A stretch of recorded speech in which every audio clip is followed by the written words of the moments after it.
Good morning, everybody. Welcome to day 16 of the Democrat shutdown. The Schumer shutdown is very real and very painful for real Americans. We're going to share a little bit about that situation with you this morning and then get an update on one specific segment regarding Homeland Security and what that's doing for the security of our country. If you're keeping count, 9 times now, 9 times the Senate Democrats have voted to keep the government closed. All the House Democrats except one voted September 19th to shut it down. So this is 10 total times now that Democrats in Congress have voted to close the government. And we know what that means for real people. We know what it means for our troops and our Border Patrol agents and TSA agents and air traffic controllers and everybody who relies upon services around the country. It's very real. And so today marks yet another day of American families feeling the very real personal and economic strain of this reckless decision that our Democrat colleagues keep making. They want the United States government to remain closed, and they seem not to care about the pain that it's causing. They have offered no plan. They have offered no strategy. They have offered no common sense path forward for ending this situation. And so many of you have asked all of us, how will it end? We have no idea. It's up to the Democrats, and they have to decide it. And judging by their outrageous behavior, the Democrats appear perfectly happy to keep the political theater going while real people suffer. And that's why House Republicans made the responsible decision for our members to spend this week in their districts working for the people. They're helping their constituents. They're helping the American people navigate the mess that the Democrats have created. Staying back to work with our constituents was a decision that we made very thoughtfully and we made collectively as a group, House Republicans. We have so much of that work to do. That's not some talking point. It's not some strategic tactic. We made that decision out of urgent necessity. So I want to highlight here just this morning, just very briefly, just a couple of examples, a small sample of some of the very important work that House Republicans are doing on the ground right now to help Americans through this difficult time.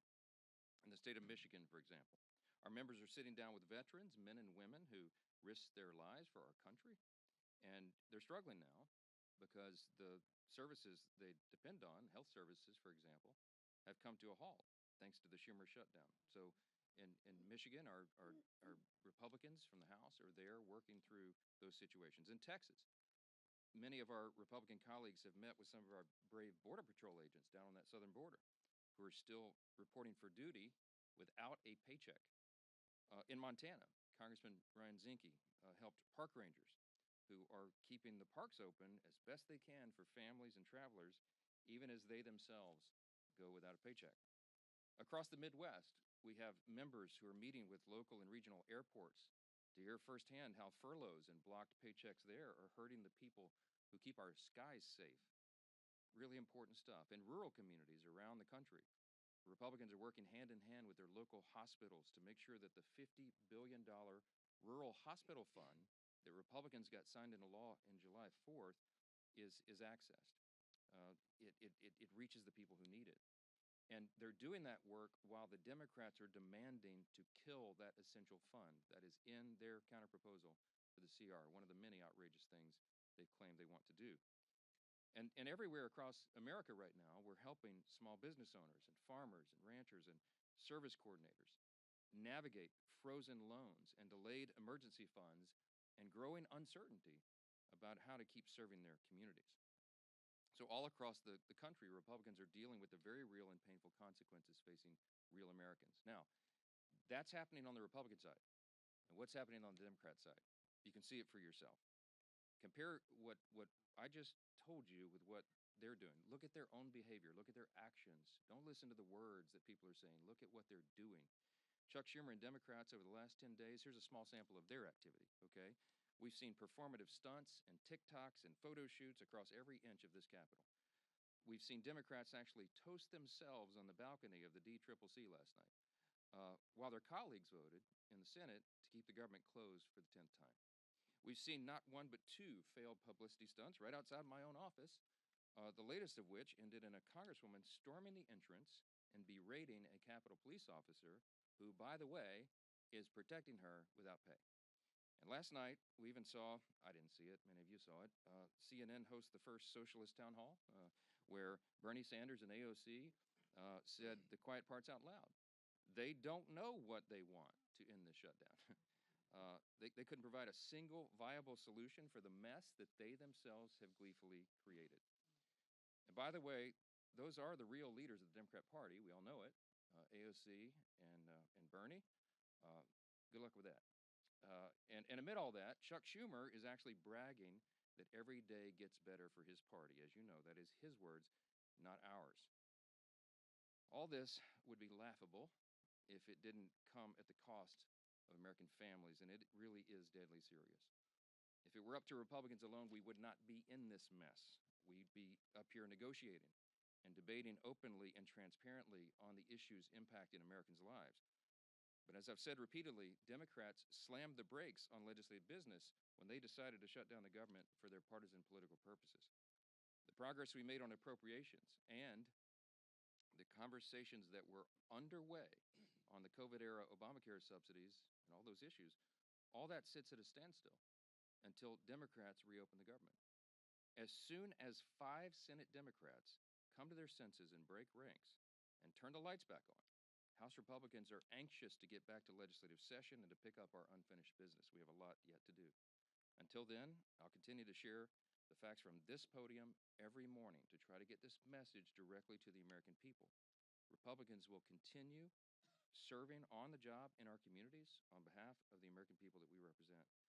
I'm going to conclude this morning by saying this again. There's an incredible contrast right now between the two parties that could not be more clear. As we say here every day, this is not your grandfather's Democratic Party. It truly has become the far left, Marxist left, that are running that whole operation. And it has real effects on real people. And I just want you to, I'll highlight again the split screen of what we're seeing. In America right now, there are two diametrically opposed visions for the country, and you should look at the actions of elected officials and not their words. And what are the actions? President Trump and Republicans are delivering for the American people. We have cut their taxes. We are removing red tape and regulations to get the economy humming again. We have ended the border crisis, virtually 0 crossings in the last 4 months under President Trump. We are ending the crime crisis around America, taking heroic measures to make sure that happens. We're cutting fraud, waste, and abuse out of government and making government more efficient and effective for the people. And right now, President Trump is resolving international conflicts, restoring peace through strength around the globe. That's just a small sampling of what's been done by Republicans in the last 9 months. And what have Democrats done the last 9 months? On the split screen, look at the other side. They've shut down the government. I mean, I don't know what else to say. Put all the gimmicks and the talking points aside and look at the indisputable facts and evidence of what is happening right here. There could not be a stronger contrast between the two parties. And I don't know how more simply we can say that. With all that, I'm really happy to introduce our good friend from New York. Chairman Andrew Garbarino is the chair of our House Committee on Homeland Security, and he's here with us this morning to tell us a little bit more about the grave consequences of the Democrat shutdown on America's national security. It could not be more serious than it is right now. Andrew, go ahead. Thank you, Speaker. Go ahead. Mr. Good morning. I know what the Republicans have said, saying the shutdown is because Schumer is afraid of Ocasio-Cortez. There have been questions to Ocasio-Cortez, Schumer, saying, is this because you're afraid? Are you going to challenge in a primary? They deny that. I understand the tension here about the shutdown. But just because you're saying that that's the case does not necessarily make that true. When they deny that, why should we continue to say, okay, because they're worried about their left flank? Schumer's worried about Ocasio-Cortez challenging him in a primary. Well, look, I'll be intellectually consistent and tell you don't listen to what politicians say. Look at the actual evidence. I can put on my evidence here. First, Exhibit A is what AOC actually said last night. She did not disclaim that she was running against Schumer, and there's a lot to talk about that. You don't have to take my word for it. Most of you have written about that. But then also look at the evidence. Exhibit B would be what happened in March. And when we began all this, and I think at the first or second day of the shutdown, I brought you a magazine cover that I had on a big stack on my desk, the Washington Examiner, and it was a cartoon depiction of Chuck Schumer leaving the Senate with a box with all his belongings as if he'd been fired, and he had this shameful look on his face. And all the House Democrats were drawn behind him, screaming at him, holding up signs saying he was a traitor, etc. And that's the abuse he took from the far left corners of the base after he did the right and responsible thing, by his own words, not mine, the right and responsible thing to pass the continuing resolution in March. We have the identical product on the table today. What has changed? Don't take our word for it. Just go look. The only explanation for this is that Chuck Schumer does not want to face the heat and the scrutiny and the abuse that he took in March for doing the right, responsible thing by the far left voices in his party. When Bernie and AOC get the full stage for a CNN, the first socialist town hall, I hope they're proud of themselves. They are the voices of the party. I mean, they are. Look, Mamdani is on path, shockingly, sadly, frighteningly, to become the elected mayor of the largest city in America, the once cradle of capitalism. There is a Marxist rise in the Democratic Party, and the old guard.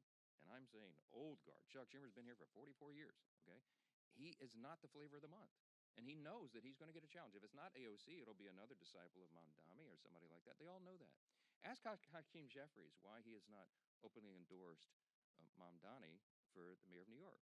He's in a real bind because Hakeem Jeffries, while he's a far left progressive politician, he's not a communist. But you have to aspire, you have to say, you have to stand for the farthest left ideas, socialism, communism, Marxism right now, to be in favor in the Democratic Party. This is not your grandfather's Democratic Party. They wouldn't recognize it. And that's the dynamic that Chuck Schumer is dealing with, and that's why he's drawn the line right here. He had to show a fight, and everybody knows it. It is plainly on display. Yes.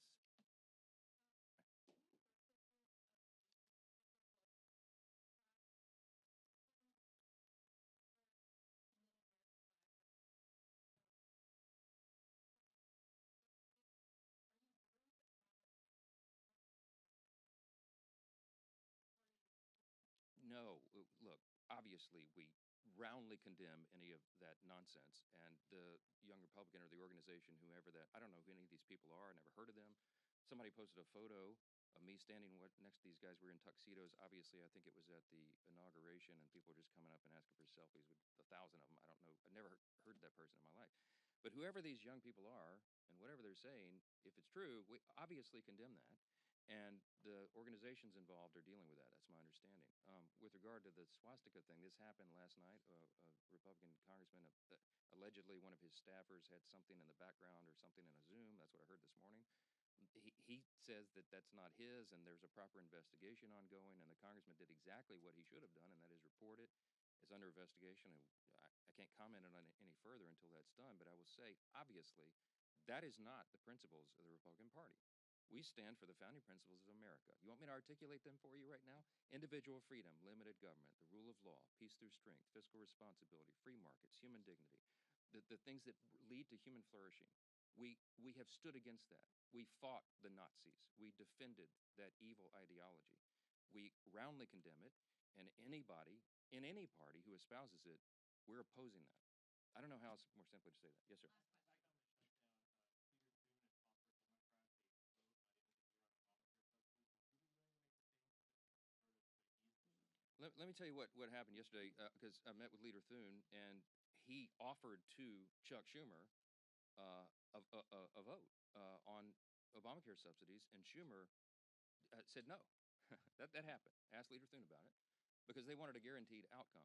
Here's why we can't do that. Let me say this very clearly and for everyone again. Okay, the Obamacare subsidy issue is not the issue of today. It is in a subsidy that expires December 31. We were always planning to continue the debate and discussion about that issue in October and November. Ironically, Democrats are taking the time off the clock for us to do that. It's a very complicated, complex matter. There are no income caps on that. By the way, did you know if you're a hardworking taxpayer, middle class earner, and your family's struggling to put food on the table, did you know that you are subsidizing wealthy people's health care with that subsidy? You probably didn't. Premiums have risen by some estimates 60% since Obamacare was enacted into law in 2010. There's no way to repeal and replace it because it's too deeply ingrained right now. We have to improve it. Republicans are the ones with the ideas to increase access to care, the quality of care, and bring down the cost. Not the Democrats. They're the ones that gave us this problem, and they're the ones that have made it so expensive. Now, we have 535 members between the House and Senate. There's a lot of people in this deliberative body here. That's a very complicated issue. It's not something that four people can go into a back room and guarantee an outcome on. It can't be done.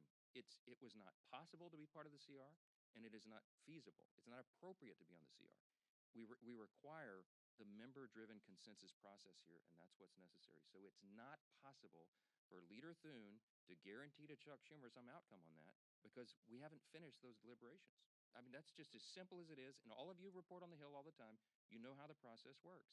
So when Leader Thune offered Schumer a vote on the ACA, on the subsidy, without guaranteeing an outcome, Schumer said, nope, no thanks, we'll keep it closed. Because, by the way, remember, every day of the shutdown gets better for us, as Chuck Schumer said, okay? It's not getting better for the American people. Thank you. No, I didn't say that. I did not say that, Reed. I said none of us can guarantee an outcome on that. I have said consistently all along, this is part of the deliberative process. We're going to debate and discuss that. And there are debates and discussions going on our side of the aisle and on theirs. But to get everybody together and build that consensus is not possible until we get the government operating again and we stop holding. I get very upset about that. We stop holding the American people hostage for these ridiculous political games. People see what's going on here. We should not have Border Patrol agents not paid right now because Chuck Schumer wants to play political games to cover his tail. I don't know how much more simply to say that, and every single one of you know that's exactly what's going on. I don't like being mad, Mike. I want to be happy, Mike. I want to be the happy warrior, but I am so upset about this.